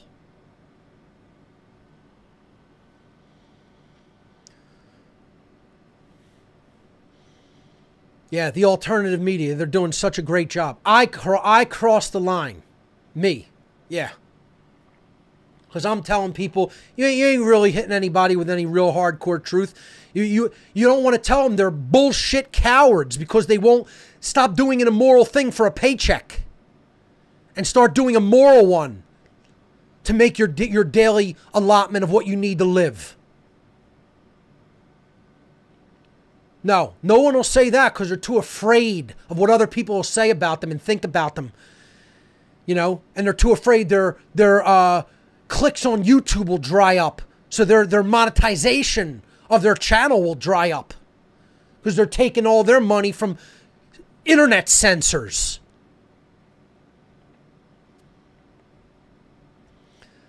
This is a slide that I put in my Tesla and Humanity's Missing Paradigm Shift presentation that I delivered at the Tesla Science Foundation's Tesla Conference 2019 in New York at the New Yorker Hotel earlier this year, back in February, or I think it was January. And the slide posed the question, why hasn't the paradigm shift that the whole New Age movement and spiritualist movement back in the 1990s was heralding that was going to happen? It was coming in the year 2000 or 2012, We're going to see a massive paradigm shift. Yeah. Everybody's going to be thinking differently. Our institutions are going to be different. The world as we know it will completely change. Life on Earth will be completely different. We're moving into a new world, a new age. Everything's going to be better. We're going to have, technology assisting humanity instead of acting as a detriment to it. People are going to know spiritual truths about what's been going on in the world. They're going to see institutions completely differently. Oh, it's going to be such a wonderful place. We're going to make so much progress in consciousness. We're practically going to build a paradise here on this planet. The paradigm shift, they called it. Crock of shit, I call it. Because it never happened. It was some bullshit promise that people were selling people hopium about to make money on. See, I'm not making any profit from selling people on hope, in case you haven't noticed. People are donating to me because I add value to their lives through telling them the harsh truth that no one else will.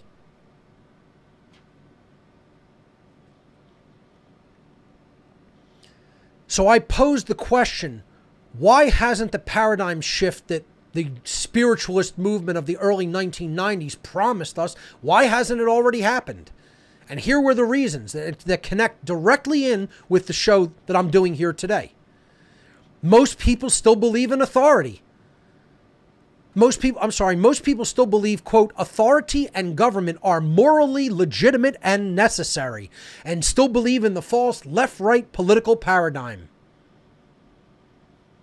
They believe in the institution of government. They believe in the absolute bullshit notion called authority vested in human beings.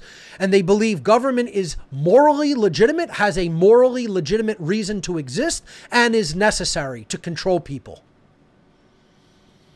And the vast majority still believe in the false left-right political paradigm, which are all total crocs of illusory bullshit.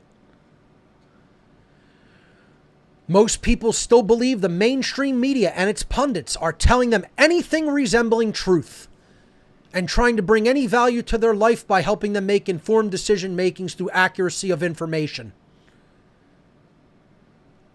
Most people in the world still believe that the purpose of mainstream science, which I call scientism, is a genuine search for truth and the betterment of humanity through the understanding of nature and the development of new technologies. Most people still believe that the purpose of the so-called education system is to edify and enlighten people through genuine knowledge. I want to go back to mainstream media again because the social experiment, I just really can't get it out of my head of how horrific the end results were. That people were actually saying that they thought the media just somehow gets things wrong. They don't always have their facts straight. They're actually trying to report the truth, but sometimes they just don't have all their ducks in a row and they just don't have all their facts straight. And so they give inaccurate information to people believing that it was accurate at the time. Yeah, that's what it is. They're just so well-intentioned. And they just, at the time, had some things wrong. And so they reported things to the best of their ability and knowledge. And then they later realized that what they were saying, it might not have been true. And, oh, sorry. Yeah, that's how it works. I mean, could you imagine the childish mindset?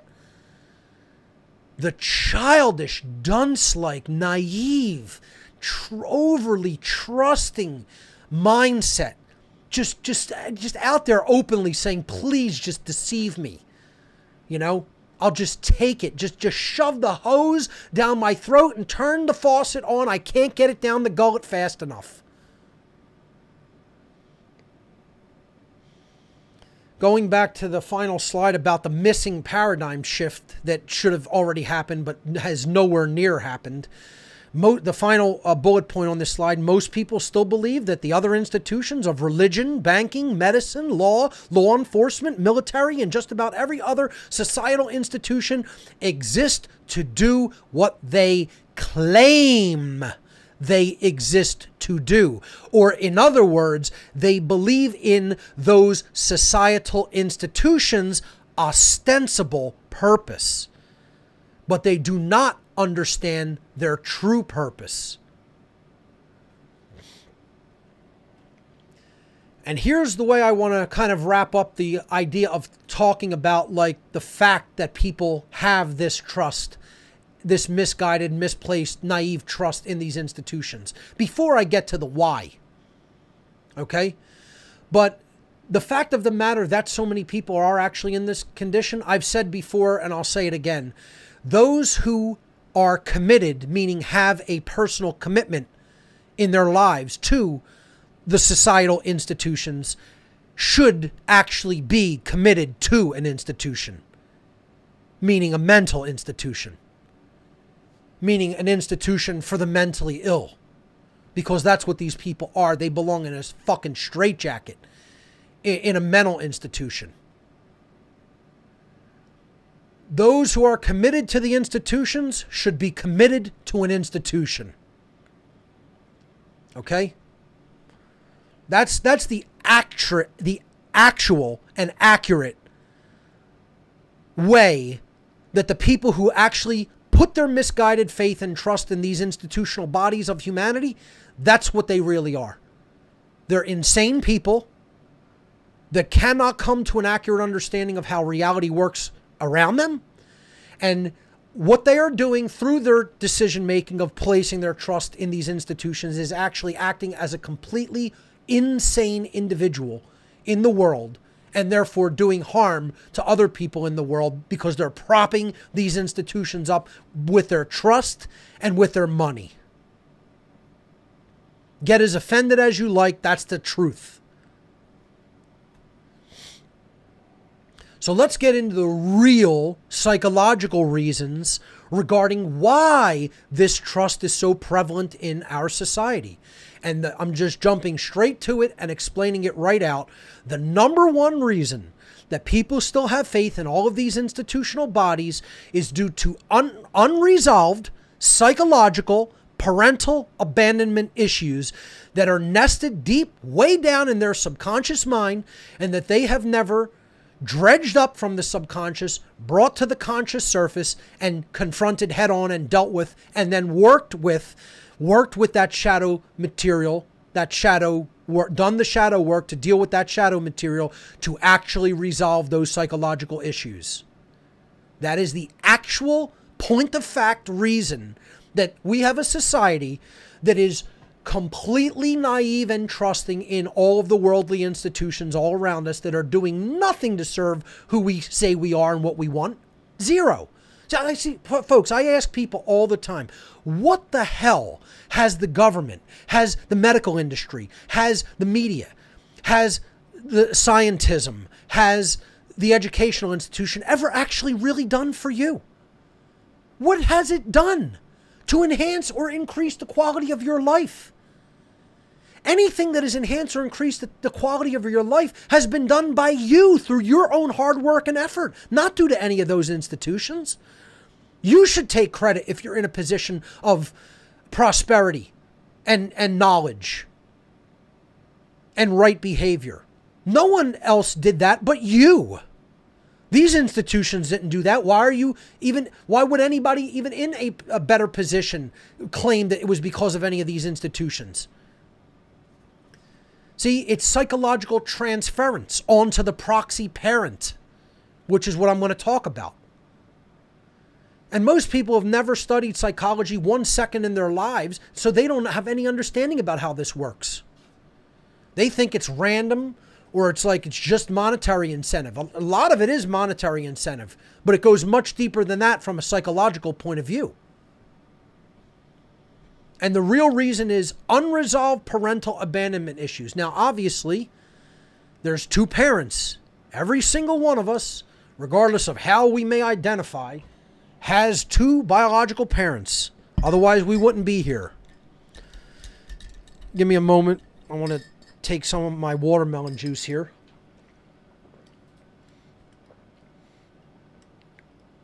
I've been drinking watermelon juice like it's going out of style. It is...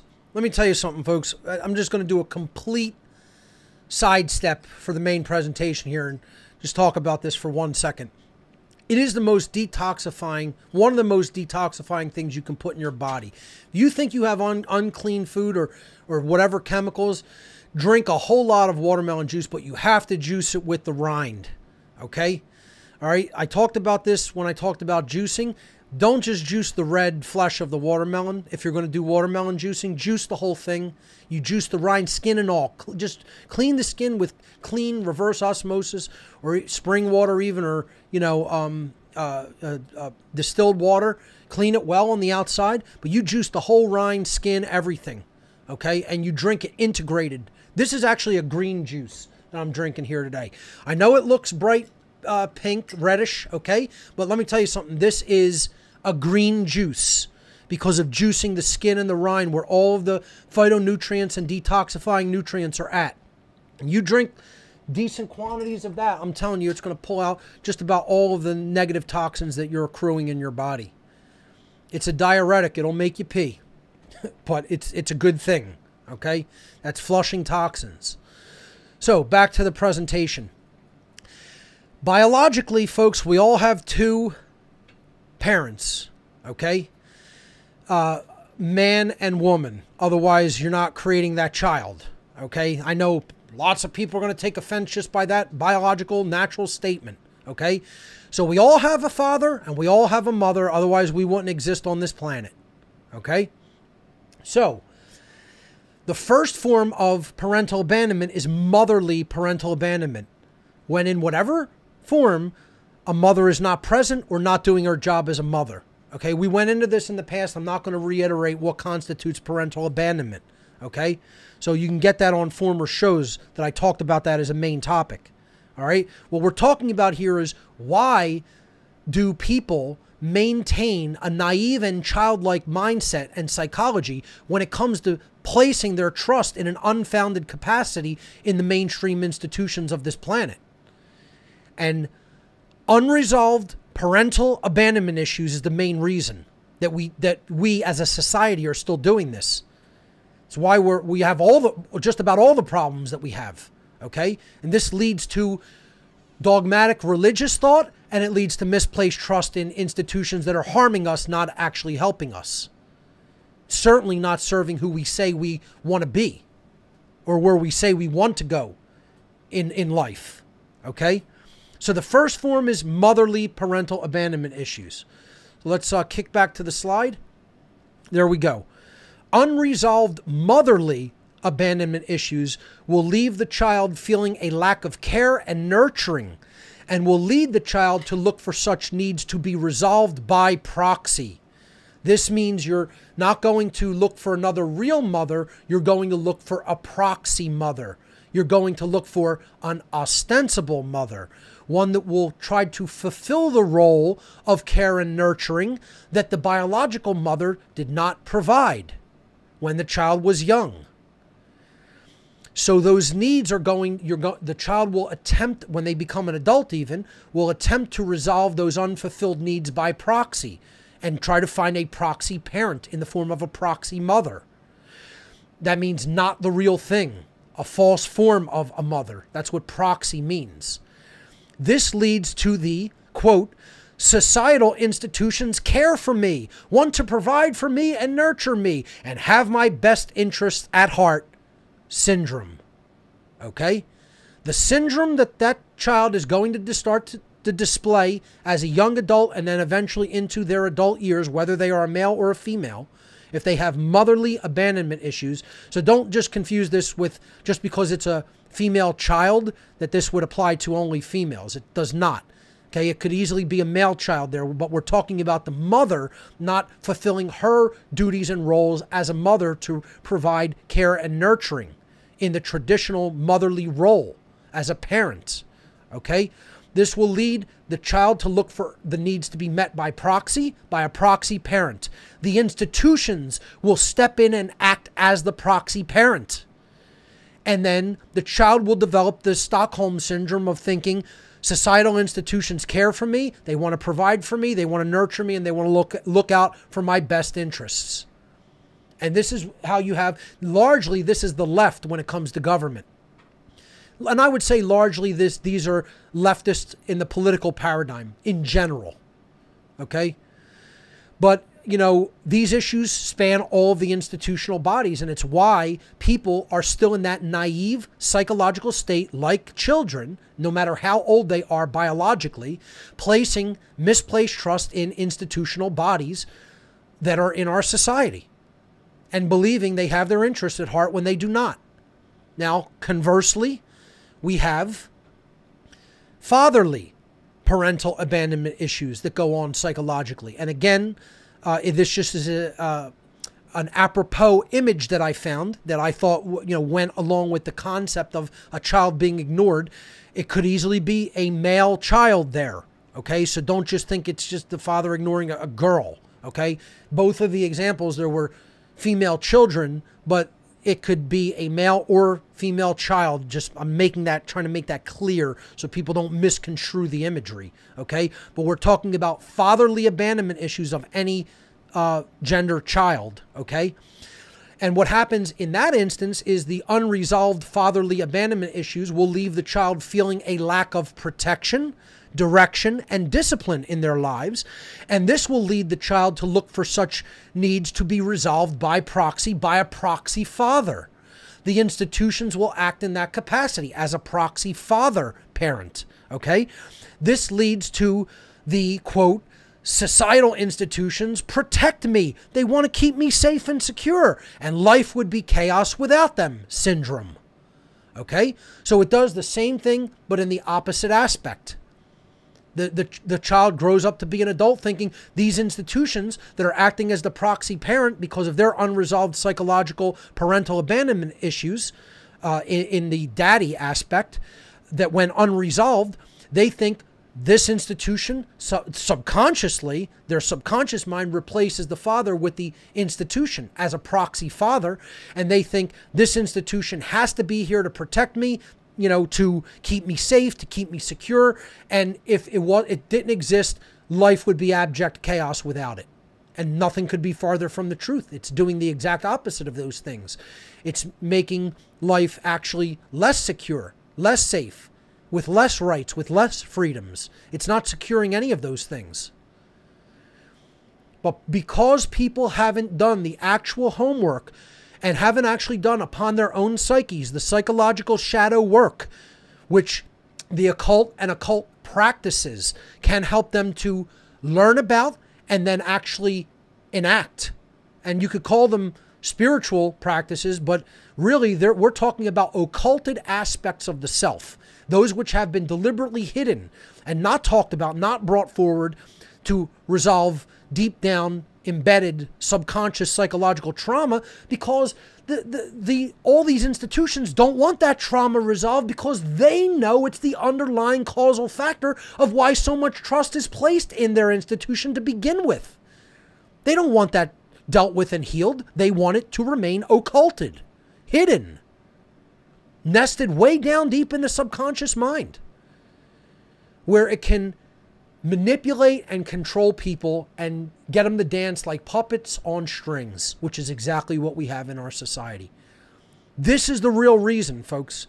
This is the real causal factor of why this trust is not only so present, why it's growing every day. Trust in these institutions is not breaking down, folks. That was a promise that did not go fulfilled. Trust in these institutions. Folks, I wish you could just come and walk with me. Just walk, take a nightly walk with me and hear, just listen. You know, the problem is a lot of people, they don't do enough interaction with other human beings. They sit in their house, they watch their screen, whatever form of screen, whatever Black Mirror you're staring into today. You know, that's all. But they don't go out and interact and talk to people and just try to observe the zeitgeist, try to observe what's going on mentally with other human beings all around us. Most people don't do that. This is what I try to make my work. Now, that doesn't mean that I get into heated debates and conversations with them. Sometimes it's just listening. I'm an eavesdropper. I'll be honest with you. When I go out in public, I eavesdrop. I listen to and you could say, oh, that's not respecting other people's privacy. They're in a public space. I'll listen to what they talk about. And it is the epitome of jackassitude. Okay? Quote me on that. The average person is just drooling nonsense all day long. Never saying anything of substance. Never, ever complaining or talking about the failure of societal institutions. If they have anything to say about these things, it's in praise, because maybe their job depends on it. But you take a walk with me out societally and you just listen to what people have to say, and you'll just see it's all people who just have 100% faith and trust that what's going on around them is for their betterment and best interests. That's how naive and childish they are. And it's because the vast majority of people in our society are still little children whose mommies and daddies failed them, did not pay enough attention to them, did not care for them or nurture them, did not spend enough time with them, did not teach them properly, did not truly raise them morally, and did not protect them and direct them and discipline them. We have a society of grown children with deep-seated, deeply nested parental abandonment issues. And that is the reason we have a society that is completely misplacing their trust in worldly institutions that absolutely are doing nothing really but destroying them and enslaving them long term.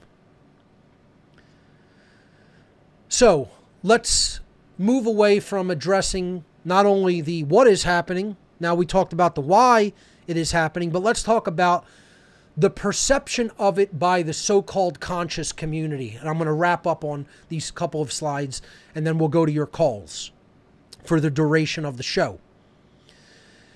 Picture this individual in the middle of this circle of people that is depicted in red here in the center of the circle as somebody who is largely conscious and awake, who knows about the degradation and corruption within these institutional bodies, but yet hasn't woken up to the point where they're really, truly, accurately engaging the real proportions and numbers of what's really going on in all of society regarding the awakening of the public mind. Okay? So they have their own little circle, their own social circle that they hang out in. And I just talked about this, that people generally hang out in their homes, okay, with close personal friends or family members, or just by themselves, or they have little tight-knit cliques and circles on social media that they don't venture out too far from. They certainly don't go on other groups or forums that are completely the antithesis of the belief or worldview that are in their little social media circles. Okay? I do this all the time, deliberately. I will sometimes go to places online in a rarer sense, actually not that rarely, like pretty frequently online, but in a much rarer sense in the physical world, to places where I know that people have the complete opposite worldview as far as it can go. I once attended just to hear what their worldview was and see, like socialist meetings here in Philadelphia. I've done it. Just gone, observed, pretend that I was interested, just to hear what they're saying to each other and what their worldview is politically. I've done it. Okay? I've gone in other circles to just be around a dynamic that I know no one there understands one thing that I know about, because the consciousness is so low. Just to hear where they're at, to try to put a thumb on the pulse, to put a finger on the pulse, to get the zeitgeist. Not many people do that. And I don't even really talk about that I do that. I just do it because I'm an observer of the psychological milieu, meaning what is really taking place in the average minds of a lot of people. That's how you get where the numbers or the proportions or the dynamics are. Okay? You don't get that by just thinking about it in your own mind. You have to actually observe and listen to what a lot of other people are saying. And then people will also make the argument you would have to travel and see that in different places. And I feel like I've done that enough, and I've done this in other places enough when I have traveled. And it's no different anywhere you go. But the people who don't do that have this microcosm that they dwell in. So let's put that up full screen on the slide, because this is what I'm talking about. This is the microcosm. Okay? That individual who considers themselves awake and considers that they understand the dynamics that are involved in what's taking place in our world has this little small social circle that they surround themselves with. Okay?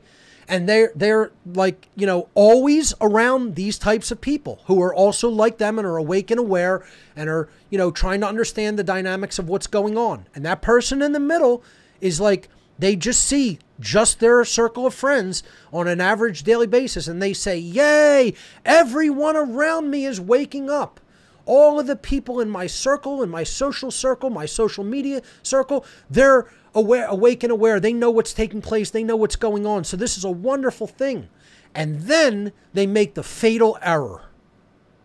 They make the absolute fatal error of ascribing what that means. And what they ascribe, the meaning that they ascribe to that is, so that means the whole world is waking up. Because this small little microcosm of the world happens to understand most of what they understand. Okay? And so they think, wow, because the people that I am hanging around with on a daily basis and interacting with on social media on a daily basis happen to understand some of the things, at least that I understand, that means the whole world is waking up and coming into a place of consciousness and awareness. And pretty soon the whole world's going to be changing for the better. But it's a deadly inaccurate conclusion to ascribe that same level of awakening to people outside of those small, tiny, minuscule little social circles that they always dwell in and never really leave. Because this is, now let's go back to the slide because I want to show this, go back full screen, I want to show this animation, okay?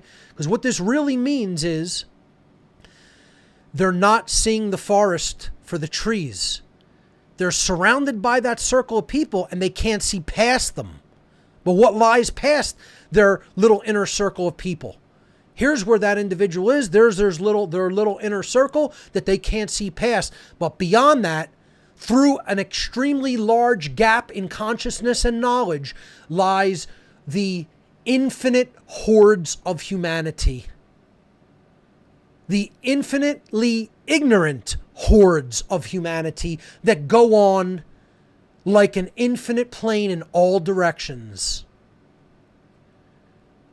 whose numbers there is no end to, who number in the billions, literally. And they think because they have a tiny little circle of aware people surrounding them in their social network, that somehow that means the world is waking up. I would suggest to my viewing audience, my listening audience, that the people like this in the truth and freedom movement are just as naive as all the people, all the ignorant hordes around them who are misplacing their trust in all of the institutional bodies of humanity. They just have a different form of knowledge. They just see the world through a different set of rose-colored glasses. They can't see the truth which surrounds them because of their naivete, and they're being hooked on hopium. Their narrow and nearsighted vision skews their perception from the truth. And you know what that serves to do? It skews their perception from what their work is to do, and that's why they largely don't do it. That's one of the main reasons they don't actually step onto the spiritual battlefield and do the great work, because they think they're being properly informed that their little social media group is accurately portraying the dynamics of all of humanity, and it most certainly is not. And there's an infinite amount more work to be done, and we have to take the rose-colored glasses off and look at the world for what it really is, beyond the comfort of our little social circles. And with that message, as sobering as it may be, I'll end the formal presentation for today's show. So, see past the inner circle of what you want to see to what is really taking place, and then you'll understand what your work is to do. We can just briefly go back to the slides. I want to just give the pitch for, donations. So if you found value in what I have presented here today on What on Earth is Happening, or throughout all of the years I've been doing this, please go to gifts.whatonearthishappening.com and consider making a donation gift, or securing a gift through a personal donation, I should say. We have t-shirts up there. Again, there's a over 50% off t-shirt sale. All t-shirts are $12 instead of $25 for the time that the, I guess, last approximately 40 shirts, until they sell out. And then I'm going to be making a reorder, going back to the regular, donation value for the t-shirts. And we'll be doing some new colors and possibly an altered design for the What on Earth is Happening t-shirt. We also have flash drives. All my presentations on flash drives are up there. All my presentations are up there on DVD. We have some unique coasters left, some keychains, buttons, stickers, small items like that. So you can get that all at gifts.whatonearthishappening.com. Thank you so much to everyone who has donated that way. And I think most people have been pretty happy with the items that they've received for their donation. The ARC drive. This is something that people have been taking me up on in pretty decent numbers and keeping me pretty busy doing. I highly suggest that more people, look into what the ARC drive is, because if you don't know what it is, you'll be astounded when you really understand the dynamics of what the ARC is and how much is on this thing. Okay, it's a 1 terabyte hard drive filled with data, filled to the brim. 1 terabyte of data that I've downloaded over the years of research material that has really informed my worldview and understanding of what's taking place that I present here on What on Earth is Happening. So it's basically an offer that you ship a 1 terabyte hard drive to me, I fill it up and ship it back to you. There's rigid shipping instructions because I have limited time and resources to spend doing this. So, you get the resources by filling in the form on the ARC page. Just click the ARC tab or button on whatonearthishappening.com. The address is whatonearthishappening.com/ARC, A-R-K. And finally, if you want to make a straight donation to the cause of What on Earth is Happening, you can go to whatonearthishappening.com/donate or click, of course, the tab or button on the site. There are 10 ways up there to make a donation. You can make a donation through PayPal, through Patreon. People have been subscribing and becoming a patron on Patreon. I thank everyone who has done that and continues to do that. It's been working out pretty nicely. I'm kind of glad I added it as a new donation method.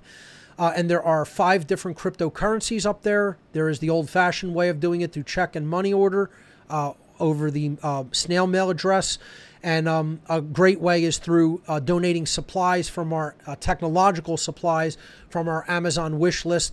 I do not have anything up there currently because having put a list of technological items, people have actually fulfilled that wish list and sent all the items to me, and we are using them as we speak. So I thank everyone who has donated to that through the wish list and all the other methods of donation. You could find the donation page at whatonearthishappening.com/donate. So thank you to everyone who has generously donated to What on Earth is Happening now and in the past. Okay, so I think that does it for the formal part of the presentation here today, folks.